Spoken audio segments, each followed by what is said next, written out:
We're here at the bus terminal in San Pedro Sula.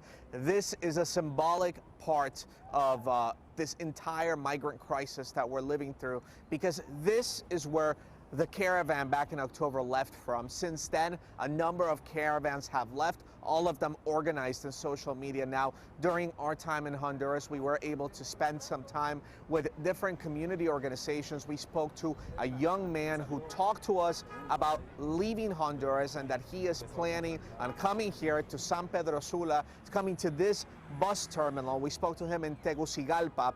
He said that he wants to come to this bus terminal because he wants to leave in the next caravan and make his way to the United States because he has been threatened by gangs. We also spoke to some people who have been deported back to Honduras after spending time either in the United States or Mexico that are now volunteering with local organizations. And of course, we spent time in some of the roughest neighborhoods to just see some of the real tough conditions that people are living through. Many of the community members are not part of gangs, but they live in areas controlled by gangs. There are many abandoned homes because families just leave everything behind from one day to the next, precisely because gang members have taken over their neighborhoods. Gang members then take over those homes, and once they take over the homes, they take over that entire area, so it's entirely unsafe for anyone who lives in that area. So we've gone to the roughest neighborhoods here in Honduras. We have now visited the bus terminal that,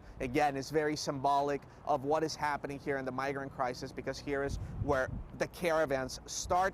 And we will now move on to El Salvador, where we will also meet with different groups and see what is happening over there, especially causing this migrant crisis that we're seeing, of course, in the United States. So we will have reports throughout this week, and of course next week we will have full in-depth reporting of what we've been able to gather here in Central America. For now, we're in San Pedro Sula, Honduras. I'm Cristian Benavides, Pix 11 News. All right, and of course, you can join Cristian Benavides and photographer Kenneth Pelczar for a series of special reports in the coming days as we examine why so many feel this treacherous journey is worth the risk.